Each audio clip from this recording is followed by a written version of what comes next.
Senior solo travel, Milan, Italy. Milan is a gigantic city with a multitude of things to do and sights to see. I've learned that when visiting a large city such as Milan, it is best to narrow the scope of your touring to just several destinations, rather than trying to squeeze in too much. On a recent solo trip to Milan, I had one full day to explore the city and decided on 5 things to see: the Duomo Museum, the Sforzesco Castle, Parco Sempione, and the Arco della Pace. I also plan to go to the Brera District for lunch, and if possible, see the Scala Theatre. I'll take you through these destinations, and at the end of the video, share some things you should know before visiting Milan. My hotel was right near the central train station, so I took a subway directly down to the Duomo. The train station was a little hectic, with a long line at the ticket counter, but it was fairly easy to navigate. As soon as I emerged from underground, I was greeted with this magnificent view of the Duomo. It is considered the most iconic landmark in Milan. Known for its impressive Gothic architecture, the cathedral is adorned with intricate sculptures and spires. It took nearly 6 centuries to complete, and as you can see from some of the images, the construction upkeep is continuing.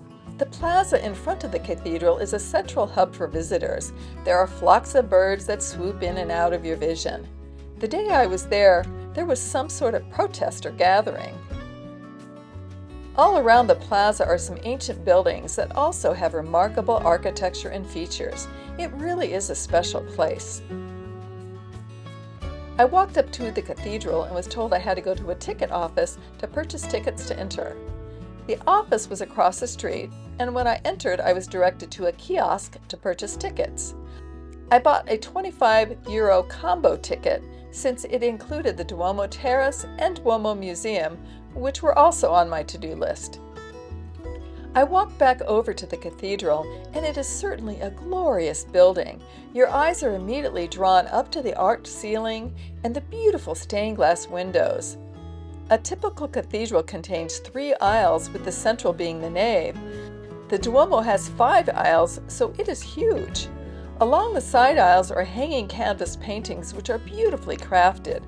There are hundreds of statues and smaller altars lining the side walls.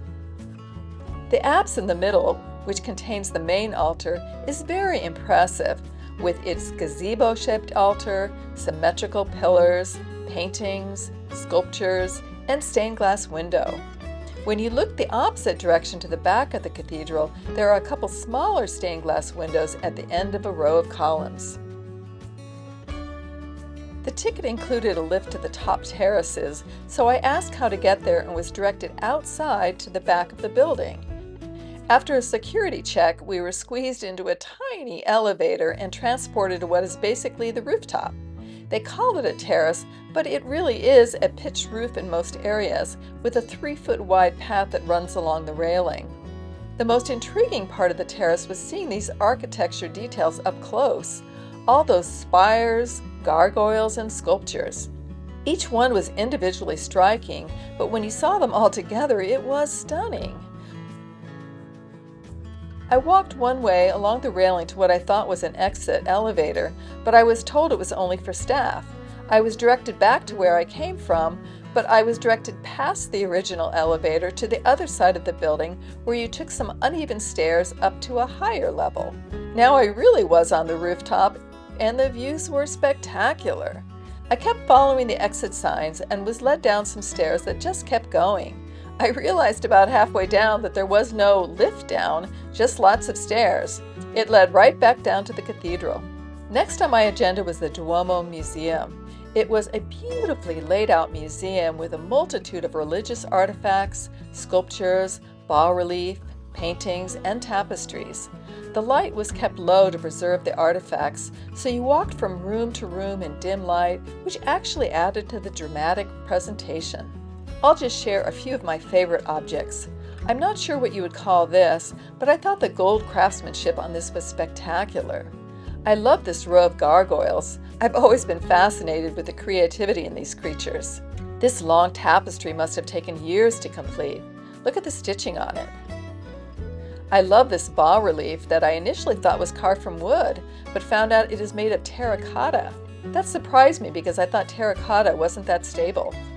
This sculpture was fascinating, and this carving that is very circular and has cherubs or babies in the middle was beautiful. Those are just some of the highlights.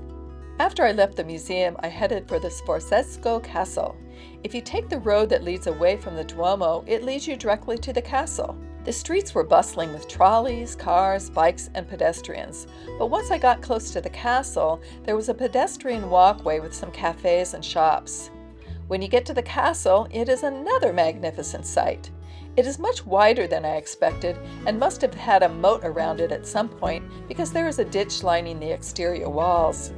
Before you get to the castle, you pass the monument to Giuseppe Garibaldi, and then just before the castle entrance is a large fountain. I enjoyed the way the water terraced down. The fountain was circular and there were curved benches surrounding the fountain. It was a lovely area to relax. I continued my walk into the castle opening and was surprised to see this massive area. It looked like the area could contain at least one football field. The open area was surrounded by the castle walls and other buildings.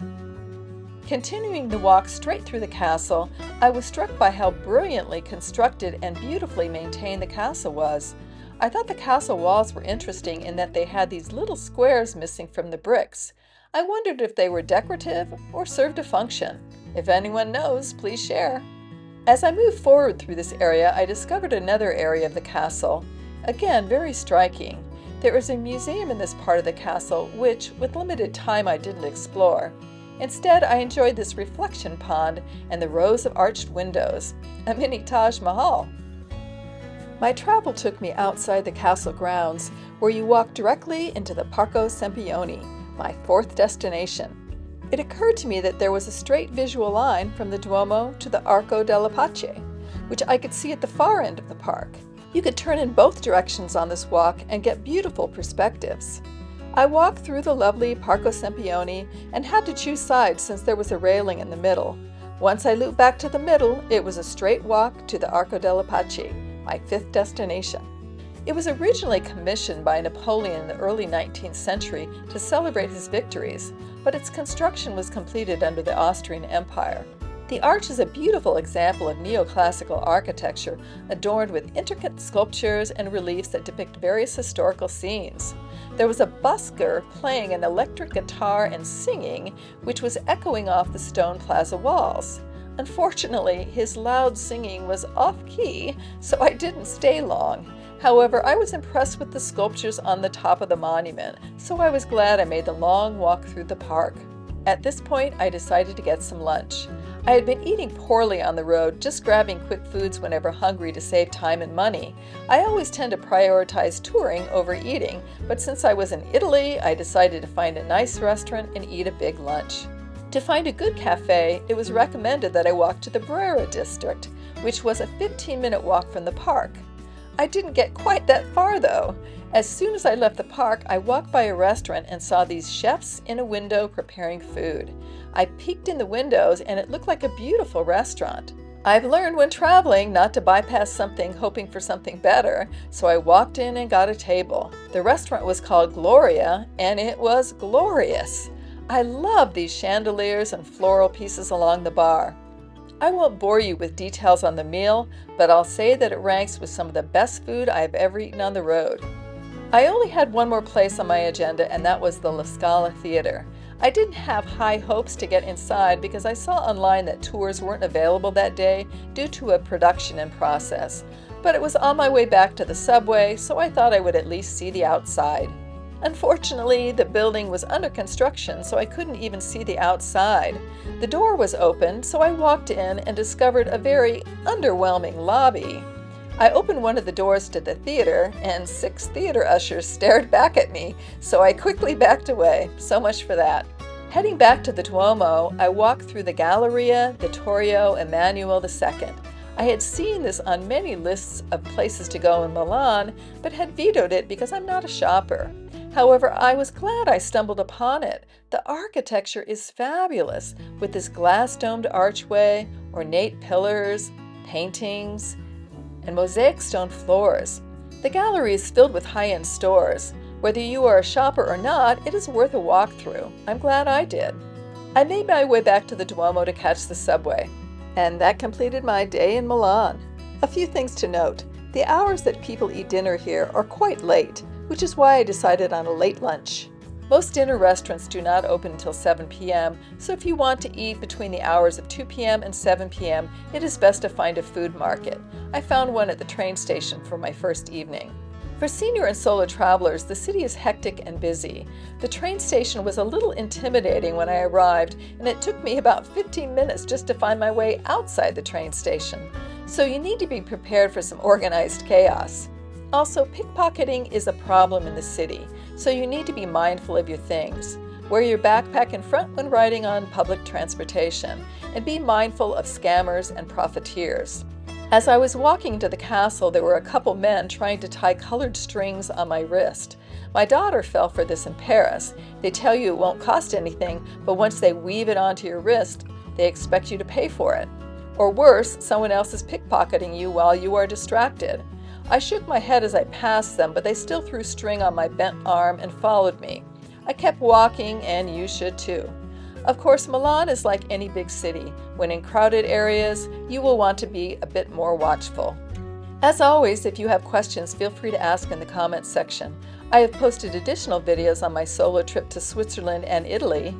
And check out the Senior Solo Travel website and Travel Facebook forum where you can interact with other travelers. I've left links to all these sites in the description below. And if you'd like to follow my senior and solo travel journeys, please like and subscribe. Next stop, Venice, Italy.